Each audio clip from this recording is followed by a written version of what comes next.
right, y'all. Well, welcome back to the Classic Kev Show, y'all. And y'all, we got a special guest this week. We have Ross Scutts. And now I know a lot of y'all might not know who Ross is. Well, if y'all remember my last guest, Ellie Gonsalves, Ross is Ellie's longtime boyfriend and also kind of the mind and business behind the scenes. See, Ross and Ellie, they combine to create this super business relationship. But Ross, kind of tell my audience a little about yourself, man. Thanks, man. I appreciate you having me on. I know we've sort of chat behind the scenes a little bit and in the lead up to get Ellie on. But yeah, Ellie and I have been together for nearly 13 years now. We've worked together and live together and do everything together. We've both had our own separate careers and separate businesses. But over the past, especially 4 or 5 years, we've started to sort of combine that and really work together on a lot of projects, work in our own respective space of those projects. I'm very clear of what I'm good at and not good at, and so is she. And that's sort of, it's definitely led us to having this call with you with the Crypto Girl creation, which we started working on about 1.5 years ago now. But we've worked on, so many different projects from, from booking Ellie's Super Bowl commercial to her guest stuff. I've been in franchising for several years. I had a couple of my own businesses in my early days, some good experiences, some lessons learned. You can relate, I know. But yeah, man, like everything that we sort of see, I saw my 20s as like my apprenticeship. It was get out there, do as much as I can, wear my heart on my sleeve. I didn't always make the best or the right decisions, but I've always did it with integrity. I always, did, put my best foot forward with things, but it led me to sort of understand what I like, what I love, what I don't like. And that's sort of led us to really start to enjoy what I've been doing over the past, 4 or 5 years. I'm 35 in December, so next month. So, I feel like these last 4 or 5 years have been taking everything from, my late teenage years and then 20s and turning that into, okay, who is Ross? Like really understanding me and utilizing the things that, those God-given abilities and then refining those other things that, are not so much God-given. Yeah, and Ross, I can definitely tell by, what y'all have accomplished. You have a corporate background, and that's kind of what I think I've lacked in my business mindset. And I can definitely see it. And I like that corporate style because it gets stuff done, it's efficient, and it gets the most out of things. So with everything you and Ellie have going on, and then I look at, my journey into crypto, and that kind of brought us together. So could you kind of tell me where did this crypto, because dude, I'm sure you've had your friends that wait, crypto, are you crazy? Digital money. So could you kind of tell me your story? How'd you get into crypto? How, when, where, what was your first crypto? Tell me everything.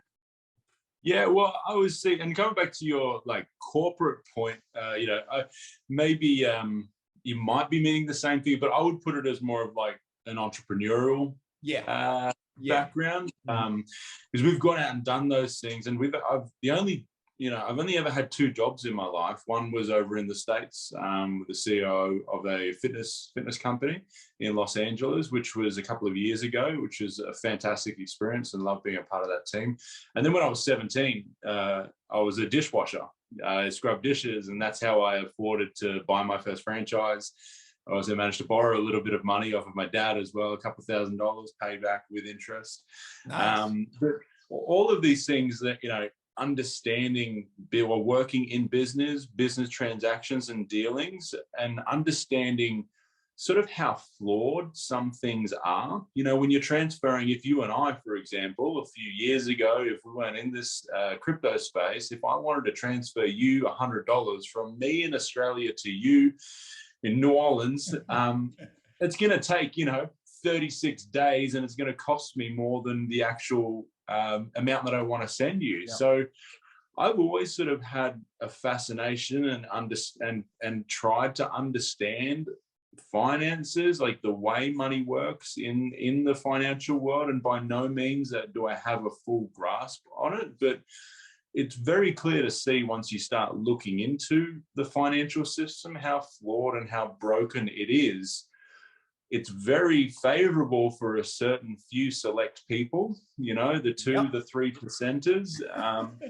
You know, and I'm not talking about like, you know, the Musks or the Bezos. I think they're well entitled to their wealth. I'm talking about the bankers, the people who lend money, the people in government who pass these laws to allow people to over leverage and stretch themselves. They're the category that when you understand that, when you start to hear of crypto, it just makes sense. Yep. You know, when you start to understand no one can control it, no one can manipulate it, no one can influence it. It's open money.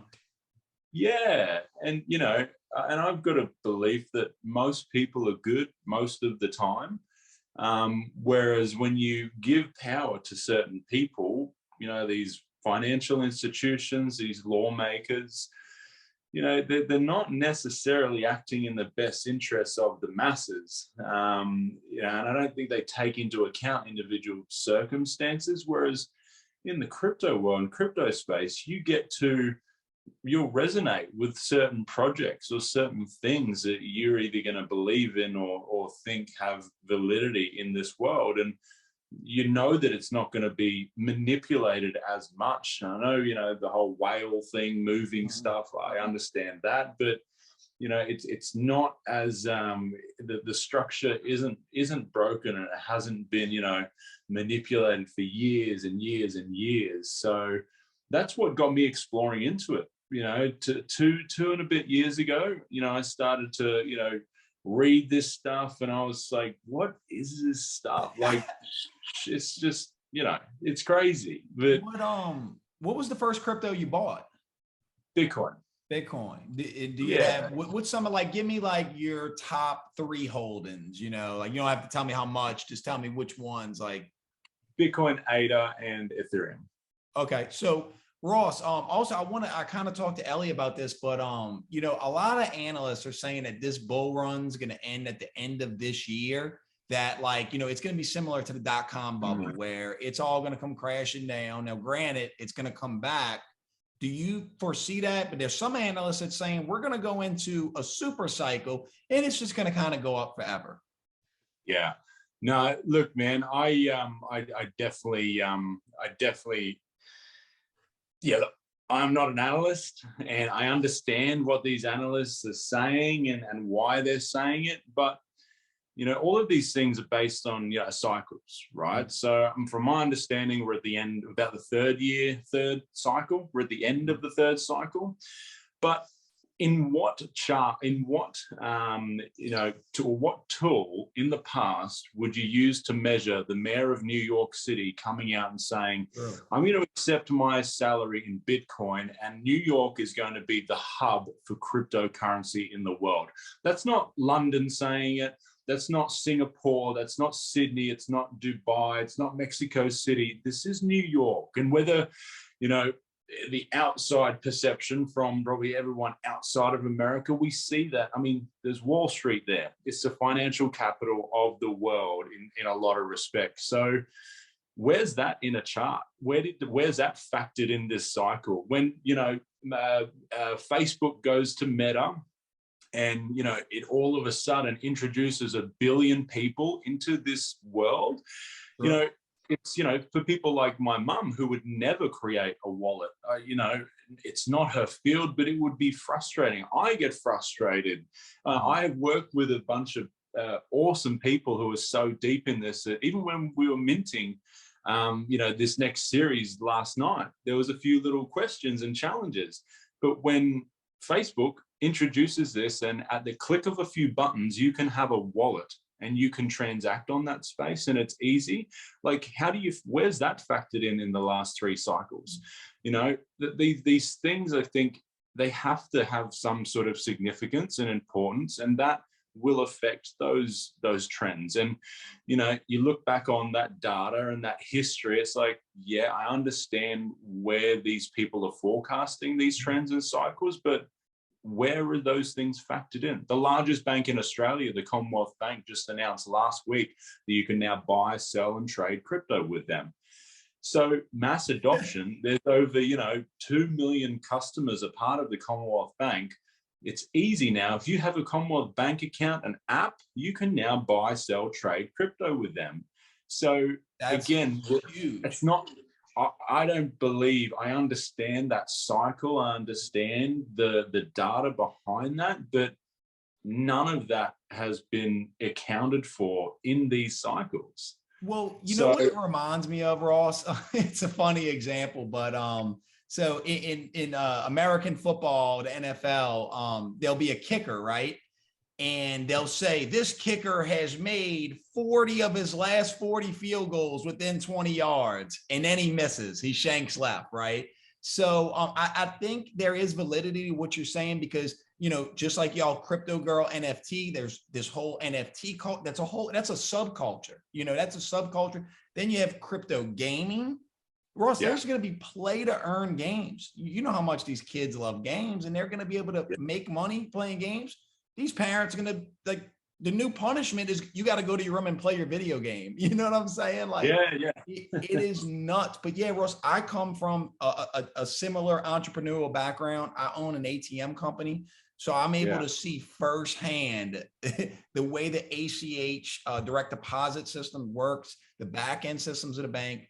It's completely flawed. I'm with you, Ross. I agree with you, but I am de-risking. I am going to sell a sizable chunk between now and New Year's. I mean, I'm sorry, Thanksgiving and New Year's. And if it keeps going up, I'll just day trade. So are you going to de-risk any, or you just riding the wave, huh? Yeah, I'm not, it's not my space. Like, whenever anyone asks, you know, what's your prediction on prices? Like, I just don't care, to be honest. I genuinely believe in the projects that we have got our little bits of, you know, money in.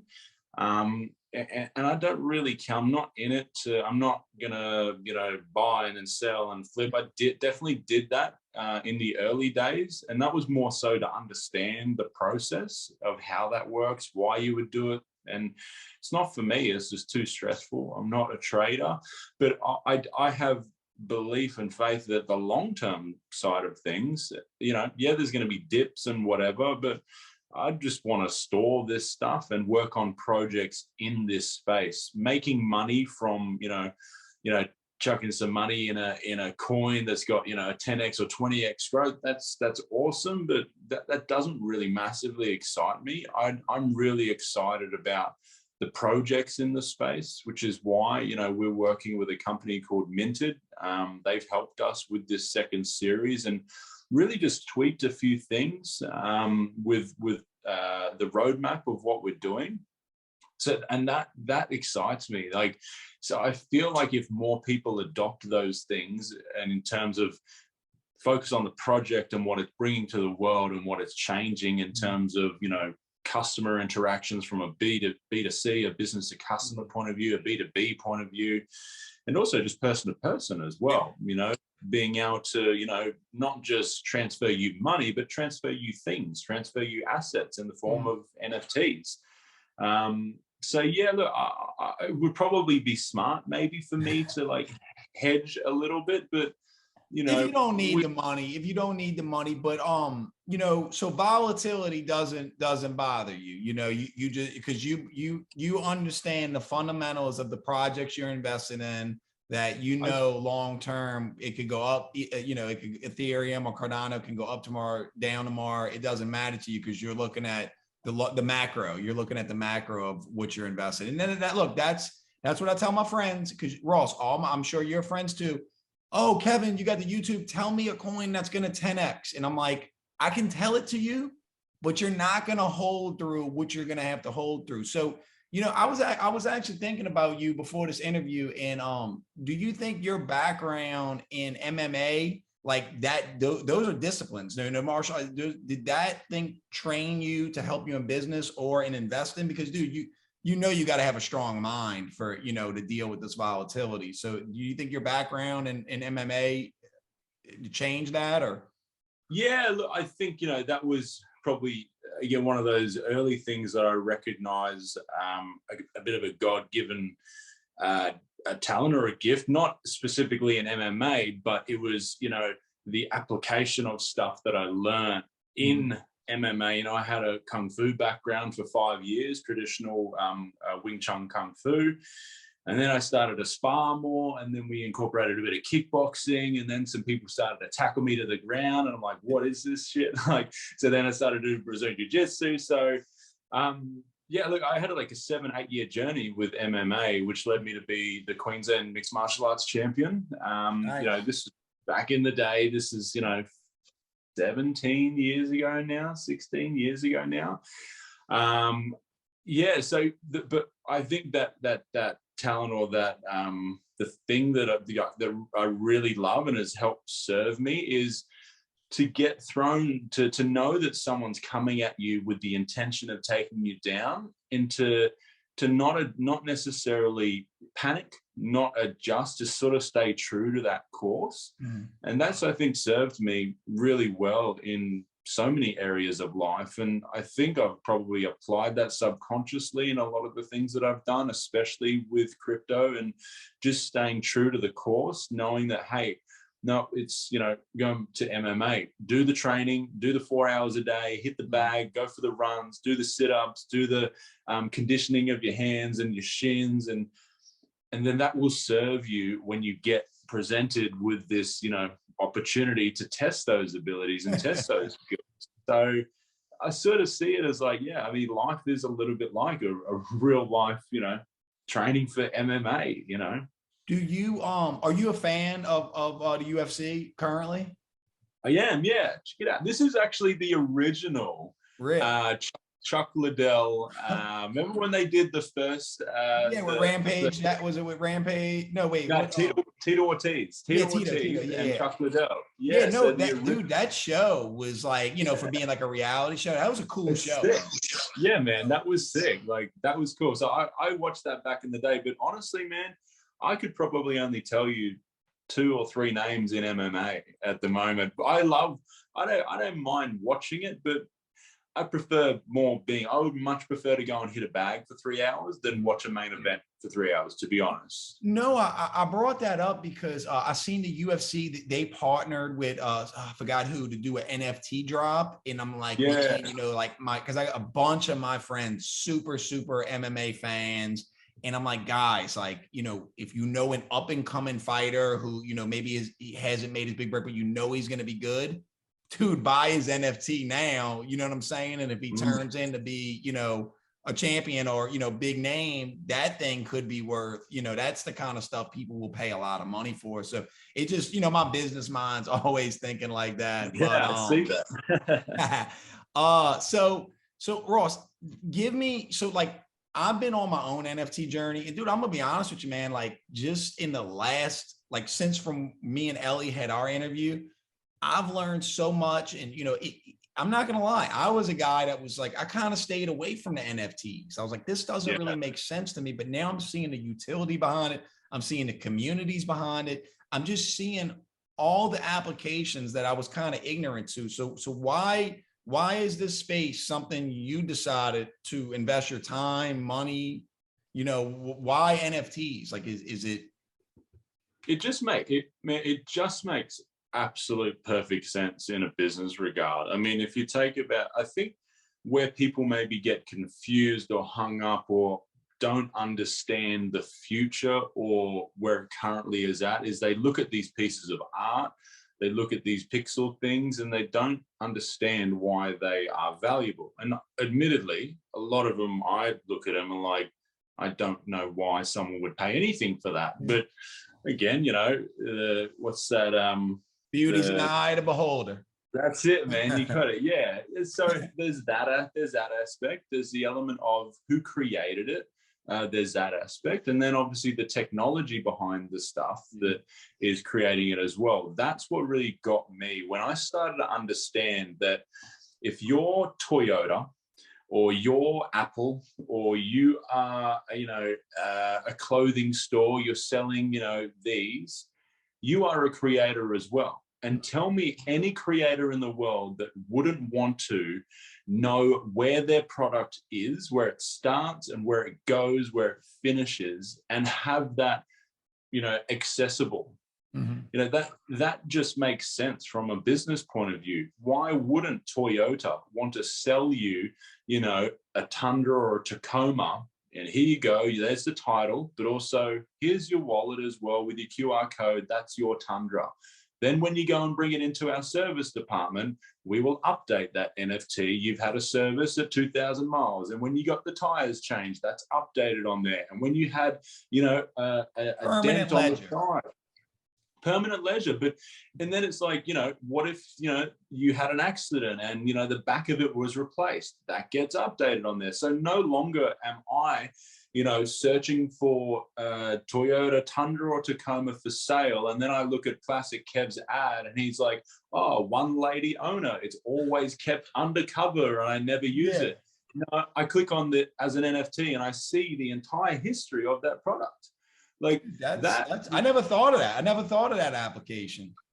But again, I think that is what the core of an NFT actually is. It is a product which you have that transparency, trackability for its entire life. Forget the royalty thing. I get that, or a creator gets looked after and compensated. That's awesome and fantastic. But the application of NFTs in 90% of businesses or people that produce a physical thing that has a benefit to being tracked or resold at some point. Like any of those assets, I mean, they are, even the phone that I'm talking to you on, or the iPad that's in front of me, why, when I go to Apple, they give me it's as an NFT as well. And they can see that NFT, and again, this is that technology that's sort of being implemented in terms of just stamping an NFT and it is what it is and can't be updated, but actually being able to update like a service manual, like a logbook of a car. Like when this iPad gets serviced or gets its update, iOS update 6,023,000, like you'll see that as its NFT, that this iPad has been updated. This is what the memory is. This is what the usage is. This is how it's been used and abused, or this is how it's been looked after. Like that is transparency of that product, rather than down to you or I saying, this iPad, I've never used it, or I always keep it. Like, you don't need that. And that's and this is, again, I think my understanding of what drew me to crypto was that the other side, our current world system, is all down to interpretation and what someone says or what someone can say or what someone can market. Whereas it takes away a lot of those things when you just present facts. Yeah. You just present it for what it is. Sure, you can make it pretty and fluffy and make it look nice as an NFT, but you're looking at the facts of this is the history of that product. This is where it's been. And this is what I can acquire it for. The creator will get a little cut because there's a transaction there, but it's providing so much more security and safety for assets that has just never been around. Yeah, and I think, people like you and Ellie and y'all y'all are so far ahead. Like I'm kind of curious. So y'all come out with Crypto Girl. It sounds like it was pretty successful, the first Crypto Girl that you and Ellie came out with. Now you're coming out with Crypto Girl 2, the next set in the series. What is kind of like your peer group, your friends and family, when you tell them, hey, we made an NFT? Are they like, you're speaking a different language? Or are they like wanting to learn about it? Because, me with my friends, like nobody knows what this is. It's an uphill battle.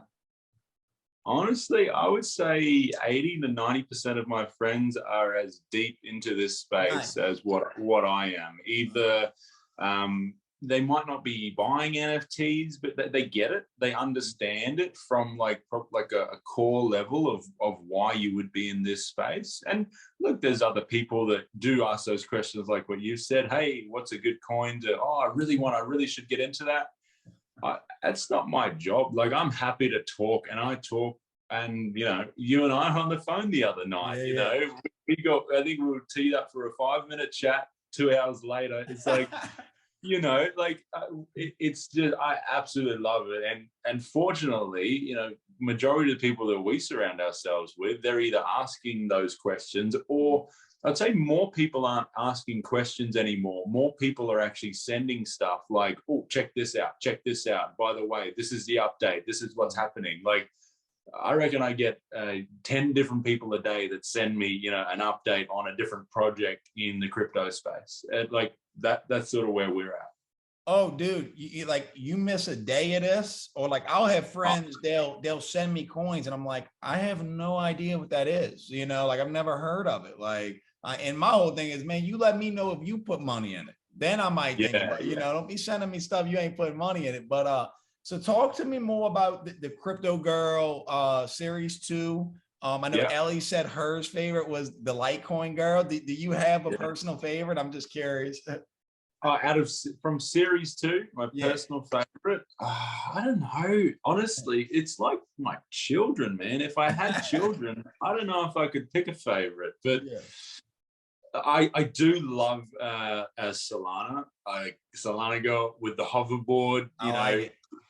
And so I know you've spoken to Ellie about what Crypto Girl really is, but the reason why, like, I find it hard to sort of choose a favorite is because, you know, they are like visually, it's maybe easy to choose a favorite. It's probably Solana Girl or Ada or Litecoin Girl. I mean, I absolutely love those three. I think the colors are amazing. Brow, the company that we worked with, and the digital creation, they are just geniuses. They are just so talented, and so grateful to be working with them on this. But yeah, look, I just love the whole project in general. I mean, it's about, you know, creating a superhero, the superheroes of the crypto world. You know, I would love for someone, you know, sitting on a bus and not understanding crypto or NFTs, and they come across, you know, Bitcoin Girl, and just by reading a little bit about Bitcoin Girl, they understand more about Bitcoin. You know, just by reading a little bit more about this Litecoin Girl character, who is this superhero character of cryptocurrency? Oh, okay, Litecoin focuses on this and this and this and this. Tether, why is she holding scales in her hand? Oh, because she's a one-to-one. She's an ultimate balancer. You can still keep skin in the game in the crypto space, but don't have all of that that volatility. Like, that helps you understand, or the goal is for people to help people understand a bit more about each of the currencies or tokens that they represent. And hopefully over, you know, we'll have 50 of these. So we have another 35 crypto girls coming out on the 12th of March, and number 50 will actually be Crypto Girl herself, which sort of ties the journey all together. You'll understand when Crypto Girl herself as number 50 comes out, you'll understand how and why, and without any spoilers or anything, but Crypto Girl is, you know, she created all of the cryptos. She created all of these girls. Oh, so there is lore. There's lore and a story behind this. You know, that's what I was talking about before. Yeah, a lot of these projects are doing this, like a backstory that, you know, and like I said, you'll have a community. I mean, Ross, could you imagine, dude, like you're going to be walking around a metaverse. Let's just say you go to play a video game in a metaverse, and then you walk past and you see Crypto Girl in somebody's like mansion, digital mansion. Like, dude, that's like nuts. I can see that. And look, I think we need to have another chat, man, because I know we've only got a couple more minutes, but we need to have another chat, because like another evolution. I mean, we've got the Crypto Girl Series 1, then we got Series 2, which has just come out. It drops at 7 o'clock Australian, so AESD time, I think, Australian Eastern Standard Time. On Rarible, correct?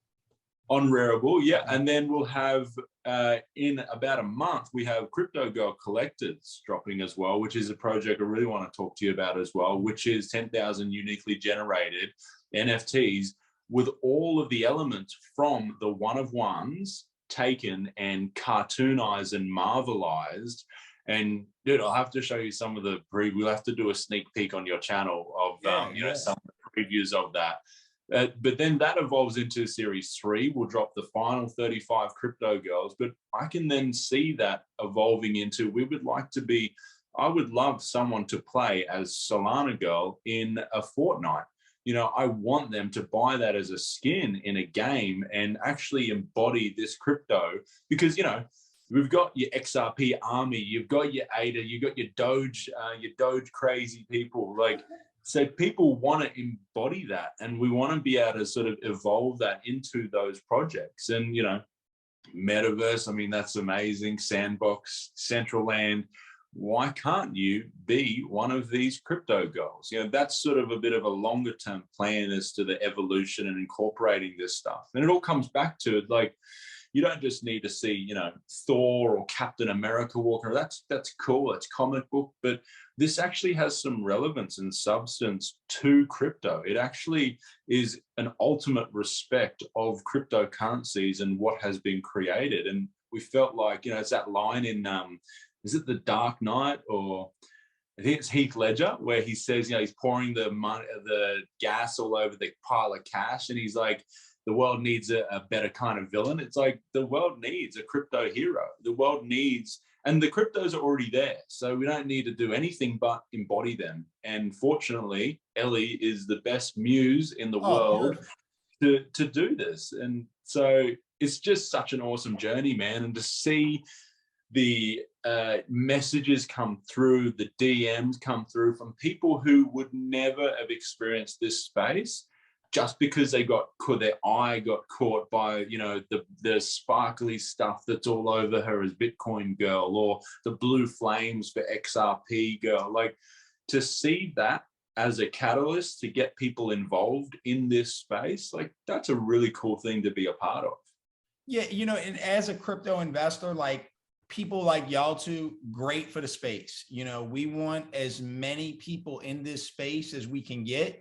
And anybody that's innovating and bringing new stuff, like y'all clearly are, that is what we need more of. And you'll see more of, like, and then I think that this series could evolve into something more, you know, like I said, with the virtual real estate and everything. But so Ross, we can get the series on Wearable tomorrow.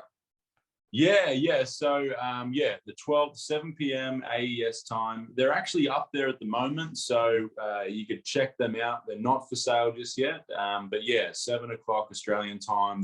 There'll be 4 that'll go live, and then every 2 days we'll be dropping a crypto girl until we get to the 15th. So we've got 6, 7, 8, 9, 10, 11, 12, 13, 14, 15. Yeah, up to the 15th one. So. Well, y'all make sure to go check out the series, The Crypto Girl, on Wearable. And Ross, anything else you want to leave us with, my brother? No, man, well, I just want to thank you for not just this chat, but stuff that you do. I love watching your stuff, man. Like, I love how we originally connected, you know, quite some time ago. I love watching your journey unfold as well. And it's awesome to see how well and amazing you're doing individually, but how you share that as well. So I want to thank you for that. I think you do an awesome job, man, and thanks for having me on. Let's connect again, and let's turn this into like a 3-hour deep dive. No doubt. You know, the feeling's always mutual, my brother. Yeah, let's definitely, man, let's sit down and come up with like a roadmap, because I think I want to get into some projects I'm looking at investing in. You do the same. And then I'm serious, man.